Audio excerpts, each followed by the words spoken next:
Presentan un problema donde nos piden determinar la fuerza resultante y la fuerza equilibrante de un sistema de fuerzas concurrentes. En este caso, de tres fuerzas.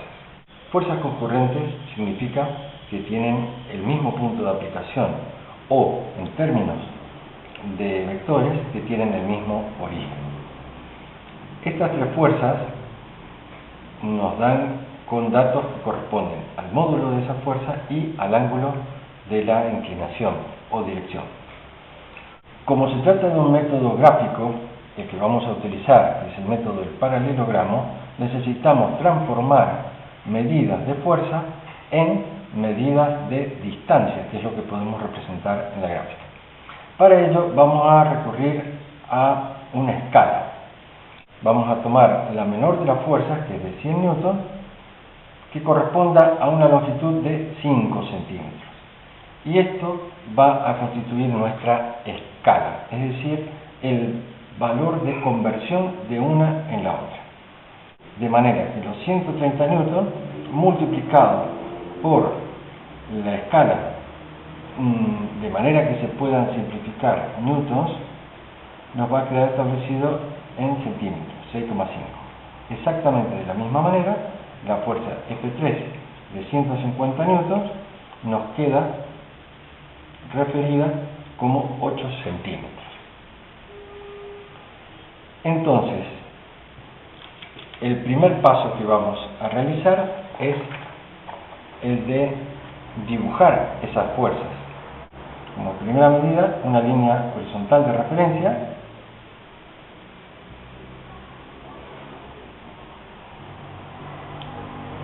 Y vamos a marcar en ella un valor 0.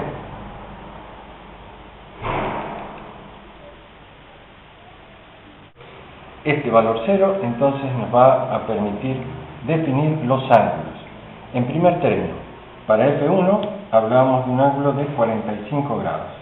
Ubicamos el transportador y contamos en el sentido antihorario, de la misma manera que se hace en trigonometría, es decir, 0, 10, 20, 30, 40 y 5 es la marca que tenemos aquí.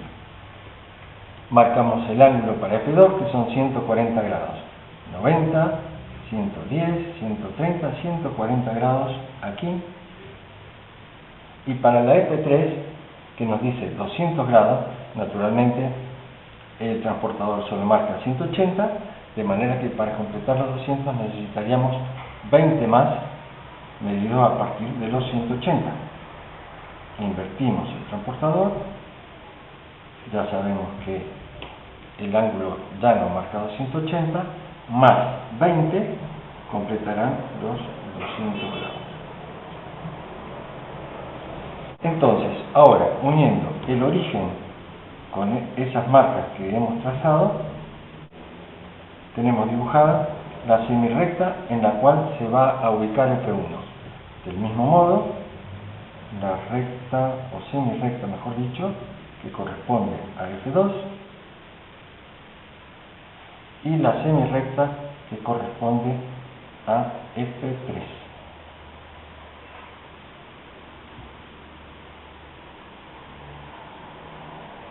La forma de trazar las rectas es con poco apoyo del lápiz y de manera rápida, para que salga una línea continua y fina. Bien, una vez que tenemos establecidos los ángulos, este de 45 grados, vamos a medir la longitud de F1, que dijimos que eran 5 centímetros según la escala que establecimos. Marcamos los 5.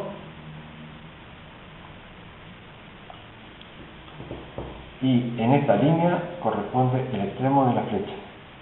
Y acá tenemos entonces F1. F2 dijimos que correspondían 6,5 centímetros. Vimos y tenemos el extremo. La flecha siempre hacia abajo de la marca. F3 tiene una longitud correspondiente de 8 centímetros. y en esta marca vamos a establecer a F3.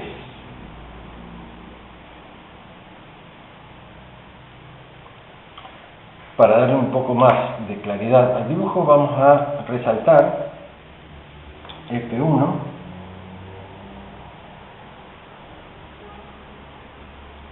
y F2 con color naranja.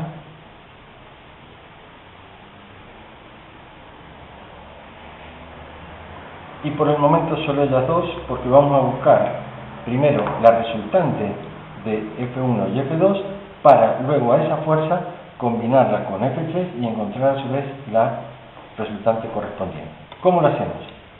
Vamos a trazar una paralela a F1 por el extremo de F2. Le damos la dirección a la regla lateral y de allí nos vamos hasta el extremo. Entonces, aquí trazamos una línea que resulta ser, por supuesto, paralela a F1. Lo propio vamos a hacer con F2. Sobre la recta o semirrecta de F2 y por el extremo de F1 trazamos la paralela. El resultado es que se nos ha formado un paralelogramo.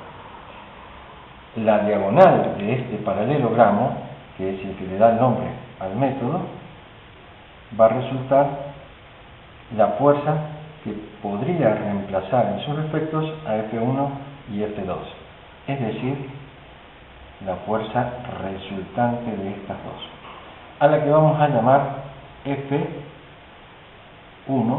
2.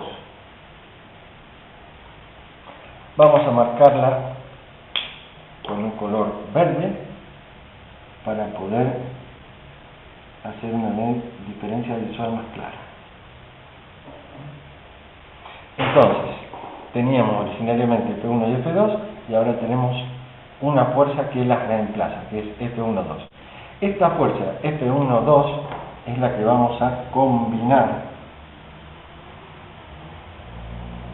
con F3. Más precisamente, vamos a sumar vectorialmente con F3. ¿De qué manera? Exactamente igual que lo hicimos antes. Es decir, vamos a trazar una paralela a F3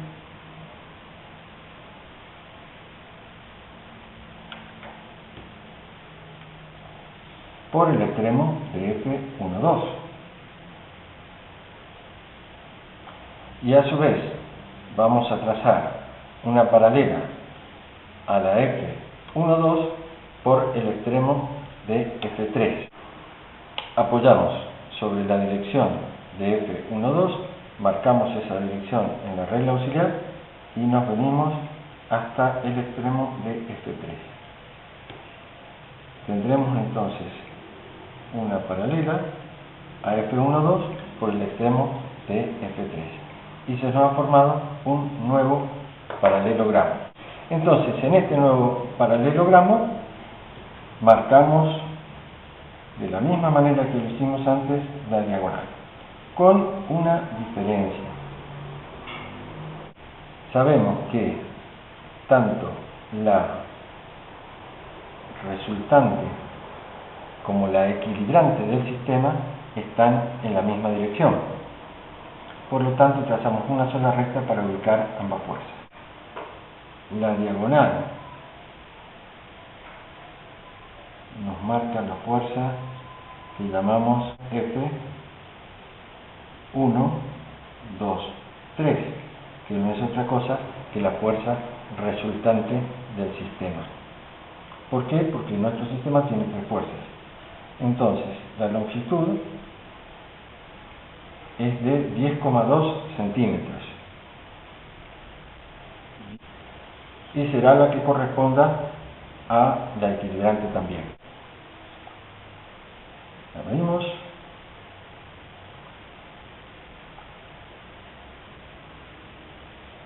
Entonces aquí tendremos, como decimos, la equilibrante del sistema.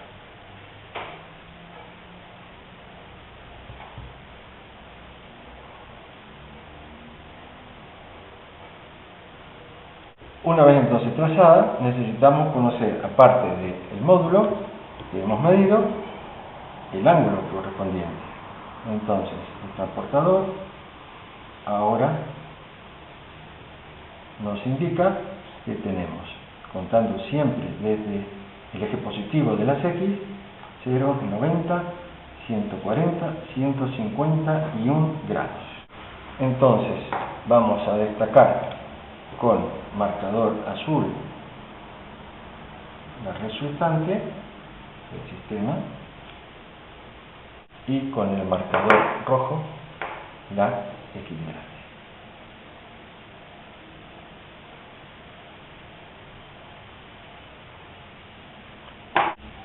Repasemos entonces de manera sintética. Trazamos F1 y F2, también F3. De F1 y de F2 trazamos la resultante correspondiente mediante el paralelogramo. Luego combinamos F1,2 y F3, trazamos de nuevo un paralelogramo y la diagonal resultó ser la resultante F1,2,3 y corresponde en la misma recta, en sentido opuesto y con el mismo módulo, la fuerza equivalente. ¿Cómo informamos entonces este resultado? Tenemos nuestra escala y ahora sabemos que F1,2,3, a la que hemos llamado fuerza resultante, nos indica 10,2 centímetros.